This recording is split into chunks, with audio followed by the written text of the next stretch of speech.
بعض الكلمات باللغة الأردية وأستميحكم عذرا.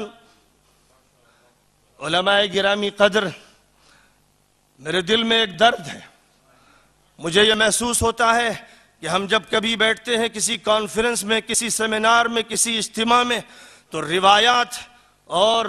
خاص ماحول اور رسمیات ہمارا پیچھا نہیں چھوڑتی. ہم ان میں اس طرح گرفتار ہو چکے ہیں کہ ان سے آزاد نہیں ہو پاتے. ہم چاہتے ہیں کہ اسلام کا جب مطالعہ کریں تو کچھ اس طرح سے کریں کہ کسی کونے میں، کسی کنارے میں بیٹھ جائیں اور اس کے بعد اپنا جائزہ لیں، یک طرفہ اپنا جائزہ لے لیں. ہمیں جائزہ لینا ہے پوری انسانیت کا، ہمیں جائزہ لینا ہے پوری دنیا کا. دنیا ہماری نگاہوں کے سامنے ہے اور ہم جس نبی کی بات کر رہے ہیں اس نبی کی بات بغیر آفاقیت کے، عالمیت کے، گلوبلائزیشن کے ہو ہی نہیں سکتی. اس نبی کا کام شروع ہوا ہے یہاں سے کہ وہ رحمت للعالمین ہے، وہ رسول الناس جمیعاً ہے. اللہ نے فرمایا قُلْ يَا أَيُّهَا النَّاسِ إِنِّي رَسُولُ اللَّهِ إِلَيْكُمْ جَمِيعًا. اور وہ جو نظام بھی لے کر آئے، تعلیمی نظام، کیا وہ لے کر آئے تھے اس لیے کہ چند علماء تیار ہو جائیں جو ممبر و محراب کی زینت ہوں، جو سیرت پر بیانات فرما دیں، جو امامت اور خطابت کا فریضہ انجام دے دیں؟ بکر و عمر و عثمان و علی، یا خالد ابن الولید اور عمر ابن العاص اور سعد ابن ابی وقاص اور عبداللہ ابن مسعود اور زید ابن ثابت اور کون کون نام لیتے چلے جائیے. کیا ان کی تیاری صرف اس لیے ہوئی تھی کہ ہمارے ممبر، ہماری محرابیں، ہماری خانقاہیں، مدرسوں کی چہار دیواریوں میں کچھ ربانیین اور اللہ والے پیدا ہو جائیں؟ کیا یہ مقصد تھا جس اللہ نے فرمایا تھا بعثت کے ساتھ هو الذي أرسل رسوله بالهدى ودين الحق ليظهره على الدين كله ولو كره المشركون؟ جس اللہ نے اس مقصد کو واضح فرما دیا تھا، وہ اللہ کیا اس پر راضی ہو سکتا ہے کہ پیوند کاری کی جائے؟ اس پر راضی ہو سکتا ہے کہ پوری دنیا کسی اور نظام کے تحت چلے؟ پاکستان کے چپے چپے پر سیکولر نظام نافذ ہو، عالم اسلام میں سیکولر نظام جس کی بھیک برطانیہ سے مانگی گئی، امریکہ سے مانگی گئی، یورپ کا جو تھوک ہے اس کو چاٹ کر لوگ زندگی گزارتے رہیں، اور اسلام نے جو توحیدی نظام برپا کیا اور اس وقت کی رومن امپائر اور پرشین امپائر کی بخیا ادھیڑ دی اور یہ ثابت کیا کہ انسانوں کو غلام بنا کر کبھی بھی پیغمبر عظیم کی رسالت کا حق ادا نہیں ہو سکتا. ایک وہ صحابی جو غیر معروف سے ہیں، رستم کے دربار میں پیغمبر کی ترجمانی کرتے ہوئے فرماتے ہیں، ربعی ابن عامر رضی اللہ تعالی عنہ، اللہ ابتعثنا لنخرج من شاء من عبادة العباد إلى عبادة الله وحده ومن ضيق الدنيا إلى سعتها ومن جور الأديان إلى عدل الإسلام. ایک عادلانہ نظام کو برپا کرنے کے لیے میں آیا ہوں. میں لوگوں کو ظلم سے آزاد کروں گا، میں استحصال سے آزاد کروں گا، میں انسانیت کو ظالموں کے شکنجے میں نہیں رہنے دوں گا، میں لوگوں کی عقلوں کے ساتھ مذاق کرنے کا موقع نہیں دوں گا. جس خداوند قدوس نے اس انسان کو بنایا ہے اسی نے یہ فرمایا اقرأ بسم ربک الذی خلق. پڑھو اس پروردگار کا نام لے کر، اس کی اسماء و صفات و ذات اور افعال پر یقین رکھتے ہوئے جس نے پیدا کیا. اور یہاں اس کی صفت تخلیق کا تذکرہ اس لیے فرمایا گیا کہ مفعول اقرأ کا ذکر نہیں، یعنی کیا پڑھیں یہ نہیں بیان کیا گیا، لیکن ضمناً ذکر کر دیا گیا کہ اقرأ کل مخلوق.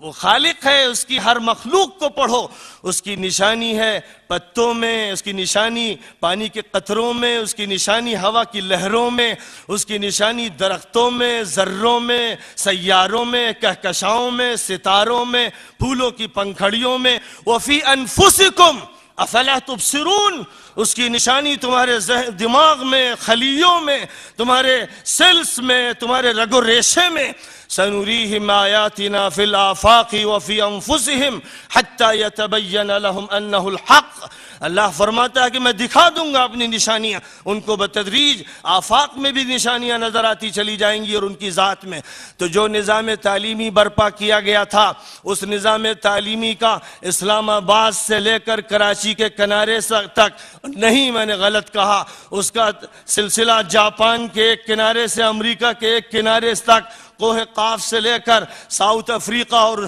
جنوب کے ممالک تک قائم ہونا چاہیے تھا۔ ہم نے کوتاہی کی، ہم نے اپنے سلسلے کو اندلس سے نکلنے کے بعد بند کر دیا۔ ہم نے ابن خلدون کو، ہم نے شاطبی کو، ہم نے شاہ ولی اللہ کو، ہم نے مجدد الف ثانی کو، ہم نے ابن تیمیہ حرانی کو، ہم نے ابن قیم الجوزیہ کو، ہم نے کس کو بھلا دیا، اور ہم نے زہراوی کو، اور ہم نے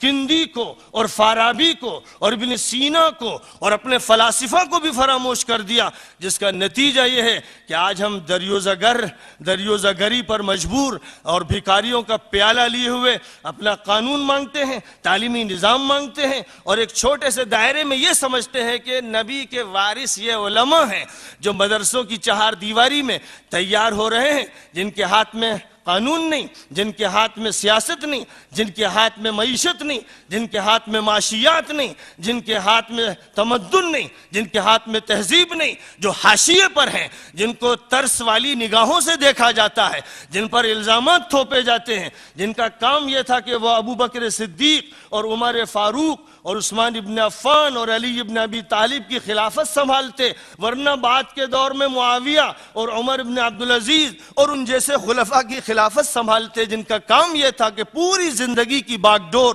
ان کے پاس ہوتی، وہ مرجع ہوتے۔ کیا کبھی ایسا ہوا 1200-1300 سالہ تاریخ میں کہ ہمارے کسی بھی ملک میں 2 نظام ہائے تعلیم تھے، 2 قوانین تھے، 2 نظام ہائے سیاست تھے؟ ازدواجیت تھی، سنویت تھی، کہیں تھی؟ مثال کہیں کی دی جائے، بنی عباس کے دور کی دیجئے، مغل امپائر کے دور کی دیجئے۔ مولانا مناظر احسن گیلانی کو اللہ تعالیٰ بلند درجہ عطا فرمائے کہ ہندوستان کے نظام تعلیم و تربیت کی کتاب میں انہوں نے اس بات کو ثابت کر دیا کہ ایک وحدانی نظام تعلیم نافذ تھا، جس کو اغوا کیا لٹیروں نے، دشمنوں نے، اور اس کو اغوا کرنے کے بعد ہمیں حالت اضطراری میں پہنچا دیا۔ مجھے بس بات ختم کرتے ہوئے عرض کروں گا، حضرت مولانا محمد قاسم نانوتوی رحمۃ اللہ علیہ نے جب میدان میں شکست کھائی جنگ کے، تو یہ طے فرمایا کہ اب کلامی جنگ کو اختیار کرنا ہے، لیکن اس میں حالت اضطراری کی وہ پوزیشن میں تھے۔ ظاہر ہے کہ ان کے ہاتھ میں تمام ادارے نہیں تھے، نظام نہیں تھا، اس لیے انہوں نے یہ چاہا کہ جو کچھ بچا کھچا سرمایہ ہے اس کا تحفظ کر لیا جائے۔ جیسے ہمارے یہاں مسلم پرسنل لا بورڈ 1972 میں قائم ہوا، جب شریعت اسلامیہ کے اس پہلو پر جو فیملی لائف سے متعلق ہے ڈاکے ڈالے جانے لگے، تو طے کیا علماء نے متحدہ طور پر کہ اسلام کے آئلی قوانین کے تحفظ کے لیے ایک بورڈ بنا دیا جائے، اور اس نے یہ کام اپنے ذمے لیا۔ لیکن بتائیے کہ کیا اسلام کا صرف آئلی قانون ہے؟ یعنی ہم مجبوری اور حالت اضطرار میں اگر کسی چھوٹے سے دائرے کے تحفظ میں لگ گئے تو کیا ہم کو اپنے ماضی کا وسیع دائرہ فراموش کر دینا چاہیے اور اسی پر قانع ہو جانا چاہیے؟ جو نظام اس وقت مدارس میں نافذ ہے، سچی بات یہ ہے کہ وہ ایک چھوٹا سا حصہ ہے، ایک کپڑے کا ٹکڑا ہے، کھانے کا ایک نوالا ہے، اس سے زیادہ اس کی کوئی حیثیت نہیں، اور اس پر اصرار اور اس کو باقی رکھنے کی کوشش یہ روایت پرستی ہے اور رسمیت کا وہ جال ہے جس میں لوگ پوری طرح شکار ہو چکے ہیں۔ جب تک اس کو توڑا نہیں جائے گا اور عہد نبوی کے مطابق دوبارہ اپنے نظام کو قائم نہیں کیا جائے گا، جس سے وہ افراد پھر پیدا ہوں جن کے ہاتھ میں زندگی کا پورا نظام تھا اور وہاں کبھی بھی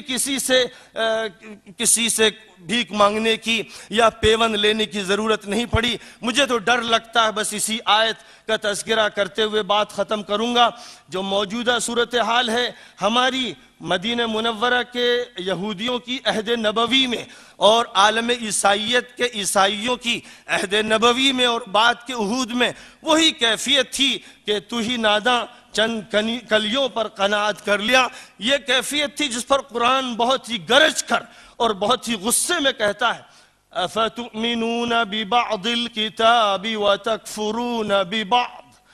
فَمَا جَزَاءُ مَنْ يَفْعَلُ ذَلِكَ مِنْكُمْ إلا خزي في الحياة الدنيا ويوم القيامة يردون إلى أشد العذاب وما الله بغافل عما تعملون. اگر اتنے پر قناعت کر کے ہم اور آپ طلباء اور علماء بیٹھ گئے تو مجھے ڈر ہے کہ جیسے خدا ان سے کہہ رہا تھا ہم سے بھی خدا کہے گا اور بجلیاں کوندیں گی اور ہمارا نظام تہو بالا ہوگا. ہم دیکھ رہے ہیں کہ دنیا میں مسلم ممالک رسوا ہو چکے ہیں اور ان کی رسوائی کی وجہ یہی ہے کہ انہوں نے شریعت کو پیوندکاری کے لیے اور محض دکھاوے کے لیے اور بہلانے پھسلانے کے لیے استعمال کیا ہے. وہ اس کے لیے مخلص نہیں، نہ وہ شریعت کے لیے مخلص، نہ اللہ کے مخلص، نہ رسول اللہ کے مخلص، نہ عوام و خواص کے مخلص، نہ اس دین متین کے ہر جز کے مخلص. اللہ اپنے فضل و کرم سے ہم کو وہ اخلاص عطا فرما دے اور صحیح راستے کو پھر سے عہد نبوی کو سامنے رکھتے ہوئے